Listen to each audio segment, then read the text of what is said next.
Hi అండి. Welcome back to colours of rainbow cooking and craft. ఈరోజు మీ ముందుకి వేడి వేడిగా టమాటో సూప్‌తో వచ్చేసానండి.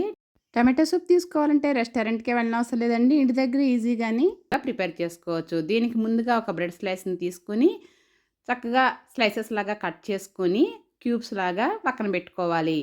ఇప్పుడు స్టవ్ ఆన్ చేసి ప్యాన్ పెట్టుకొని 1 టేబుల్ స్పూన్ వరకు నెయ్యిని యాడ్ చేసుకోండి. ఈ నెయ్యి బాగా కాగిన తర్వాత మనం ముందుగా కట్ చేసి పెట్టుకున్న బ్రెడ్‌ని క్యూబ్స్‌లా కట్ చేసుకున్నాం కదండీ! వాటన్నిటిని వేసుకొని బాగా ఫ్రై చేసుకోండి. వీటిని వేసిన తర్వాత 5 మినిట్స్ వరకు కదపకుండా తర్వాత టర్న్ చేసుకోవడం వల్ల అంతా ఈవెన్‌గా ఫ్రై అవుతుంది. చక్కగా మంచిగా గోల్డెన్ బ్రౌనిష్ కలర్ వచ్చిన తర్వాత వీటిని వేరొక ప్లేట్‌లోకి సెపరేట్ చేసుకోండి. ఇప్పుడు మళ్ళీ ఆ ప్యాన్‌ని శుభ్రంగా క్లీన్ చేసుకొని 1 టేబుల్ స్పూన్ ఆలివ్ ఆయిల్ కానీ, మామూలు ఆయిల్ కానీ వేసుకొని, మనం ఒక 4, 5 వెల్లుల్లిని చిన్నగా కట్ చేసుకొని వేసుకోవాలి. అలానే బిర్యానీ ఆకును కూడా యాడ్ చేసుకొని, కాస్త ఫ్రై అయిన తర్వాత 10 వరకు మిరియాలని యాడ్ చేసుకోండి. ఇవి కాస్త ఘాటు అనిపిస్తే మీరు తక్కువైనా వేసుకోవచ్చు. ఒక 2 ఇంచెస్ వరకు క్యారెట్, ఒక చిన్న అల్లం ముక్కను కూడా స్లైస్ లాగా కట్ చేసుకొని వేసుకొని ఫ్రై చేసుకోండి.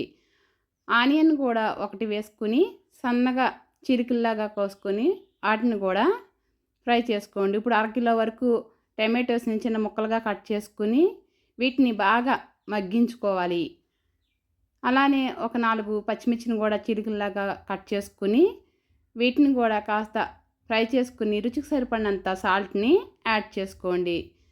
అలానే కాశ్మీరీ మిర్చి 1 టీ స్పూన్ వరకు షుగర్, అలానే కొంచెం జీరా పౌడర్, ధనియా పౌడర్ని యాడ్ చేసుకోండి. ఇవంతా కూడా బాగా మగ్గిన తర్వాత వీటిని స్టవ్ ఆఫ్ చేసి ఒక మిక్సర్ జార్లో వేసుకుని ఇవి బాగా ఆరిన తర్వాత గ్రైండ్ చేసుకుని పక్కన పెట్టుకోండి.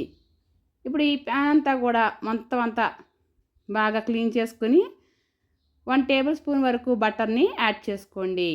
ఈ బటర్ వేసుకోవడం వల్ల ఈ టమాటో సూప్కి మంచి ఫ్లేవర్ అనేది వస్తుంది. మళ్ళీ 2 వరకు వెల్లుల్లిని చిన్నగా కట్ చేసుకుని వీటిని కూడా కాస్త ఫ్రై చేసుకోండి. మనం ముందుగా గ్రైండ్ చేసి పెట్టుకున్న టమాటోస్ని ఒక స్ట్రైనర్ తీసుకుని మొత్తం అంతా కూడా ఇలా వడకట్టుకుని పక్కన పెట్టుకోండి.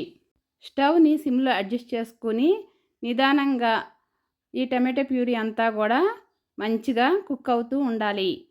ఇప్పుడు 750 వరకు వాటర్ని యాడ్ చేసుకోండి.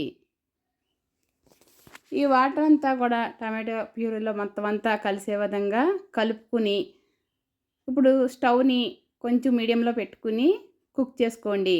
పైన వచ్చే ఇలా పైన నురగలాగా వస్తుంది కదా, అది తీసేయటం వల్ల మనకి పైన తెట్టులాగా పేరుకోకుండా మనం సర్వ్ చేసినప్పుడు నీట్గా ఉంటుంది. ఇప్పుడు 1 టేబుల్ స్పూన్ వరకు కార్న్‌ఫ్లోర్‌ని యాడ్ చేసుకుని మనం ఉడుకుతున్న ఈ టమాటోలో వేసుకోవాలి. ఇలా మనం వేసుకోవడం వల్ల ఇంకాస్త దగ్గరగా ఉండి మనం తాగుతున్నప్పుడు టమాటో సూప్ అనేది చాలా టేస్టీగా కూడా ఉంటుంది. ఇక్కడ మీకు వద్దు అనుకుంటే కూడా కార్న్‌ఫ్లోర్‌ని స్కిప్ చేయొచ్చు. ఈ టమాటోస్ని కాసేపు ఉడకనిస్తే దగ్గరికి వచ్చేస్తుంది.